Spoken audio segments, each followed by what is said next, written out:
Everyone, I'm Gayatri. அம்மா ஊருக்கு போயிருந்ததுனால dinner சமைக்க வேண்டியது இருந்துச்சு. சரி கோதுமை தோசை ஊற்றலான்னுட்டு மாவு எடுக்க அது கீழே கொட்டி க்ளீன் பண்ணவே அவ்வளோ நேரம் போயிடுச்சு. அன்னைக்குன்னு பார்த்து பேக் டு பேக் மீட்டிங்ஸ் கிடைச்ச கேப்பில் தான் எல்லாம் ரெடி பண்ணிக்கிட்டேன். ஸோ மாவு கூட கொஞ்சம் ரவை சேர்த்து உப்பு போட்டு தண்ணி ஊற்றி நல்லா மிக்ஸ் பண்ணி ஒரு அரை மணி நேரத்துக்கு ஊற விட்டுட்டேன். அப்புறம் சட்னி அரைக்க கொஞ்சமாக தேங்காய் புளி சேர்த்து அரைச்சிக்கிட்டு அப்புறம் நிறைய பொட்டுக்கடலை பச்சை மிளகா வரமிளகா பூண்டு உப்பு சேர்த்து அரைச்சிக்கிட்டு கடைசியில் கொத்தமல்லி போட்டு அரைச்சிக்கிட்டோன்னா நல்லா இருக்கும். உங்களுக்கு காரத்துக்கு ஏற்ற மாதிரி பச்சை மிளகா போட்டுக்கலாம். பூண்டு ஃப்ளேவர் பிடிக்கும்னா இன்னும் கொஞ்சம் கூட நீங்கள் ஆட் பண்ணிக்கலாம்.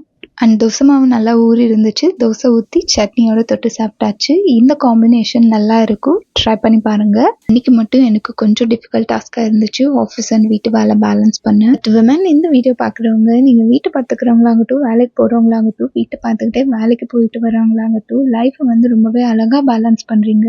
Every day is to celebrate us. See you all in my next one.